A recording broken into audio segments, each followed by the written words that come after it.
السلام علیکم، میں ہوں افشاں زکی، آپ دیکھ رہے ہیں news Pakistan dot T V. آئیے نظر ڈالتے ہیں اب تک کی کچھ اہم خبروں پر۔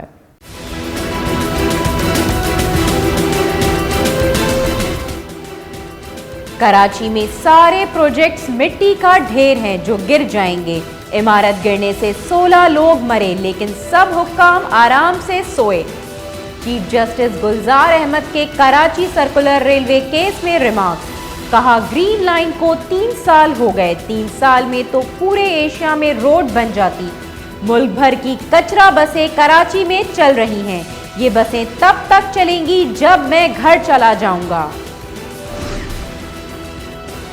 کراچی کے علاقے گولی مار میں گزشتہ روز رہائشی عمارت گرنے سے مرنے والوں کی تعداد 18 ہو گئی۔ ریسکیو آپریشن رات بھر جاری رہنے کے بعد مزید تیزی کے ساتھ برقرار۔ گورننس کا موجودہ ماڈل ناکام ہو چکا ہے، سیاسی ڈائیلاگ بھی نہ ہونا حکومت کی نااہلی ہے۔ شفاف اور غیر جانبدارانہ انتخابات کے بغیر ملک آگے نہیں بڑھ سکتا۔ سابق وزیر اعظم شاہد خاقان عباسی کی سربراہ MQM بحالی کمیٹی ڈاکٹر فاروق ستار کے گھر آمد پر میڈیا سے گفتگو، کہا ایک دن فاروق ستار نون لیگ میں ہوں گے۔ نون لیگ کی وفد کی جماعت اسلامی کے ادارہ نور الحق بھی آمد۔ نون لیگ 2 نہیں 4 حصوں میں تقسیم ہو چکی ہے۔ یہ گروپ مریم، شہباز، خواجہ آصف اور شاہد خاقان عباسی پر مشتمل ہے۔ وفاقی وزیر science and technology Fawad Chaudhry کا دعویٰ، کہا منظم مافیا کرپٹ لوگوں کو بچانے میں سرگرم ہے، لندن والوں کو بچانے کے لیے سب کچھ ہو رہا ہے۔ شریف برادران کے پاکستان نہ آنے پر نظام انصاف پر انگلی اٹھ رہی ہے۔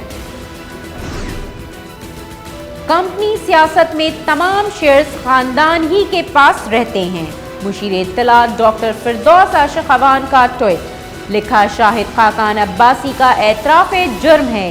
3 دہائی قوم پر مسلط رہنے والے آج عوام کے سامنے اپنی ناکامیاں قبول کر رہے ہیں۔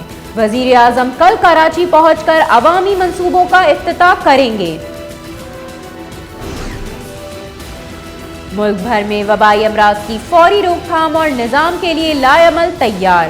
مشیر صحت ڈاکٹر ظفر مرزا کی زیر صدارت کرونا وائرس سے بچاؤ سے متعلق اجلاس میں وبائی امراض کی روک تھام کے لیے DSRU تعمیر کرنے کا فیصلہ۔ ملک میں مرض سے متاثرہ افراد کی تعداد 6 ہو گئی۔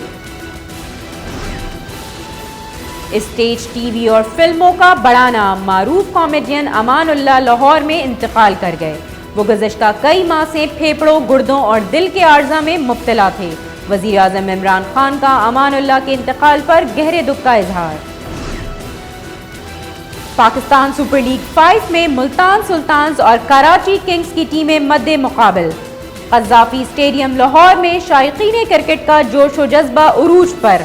عماد 11 مسلسل تیسری کامیابی حاصل کرنے کے لیے پرعزم۔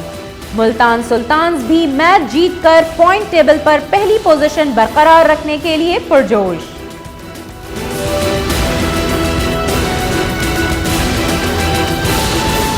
اب تک کے لیے اتنا ہی۔ مزید خبروں اور اپڈیٹس کے لیے وزٹ کیجیے ہماری ویب سائٹ newspakistan.tv۔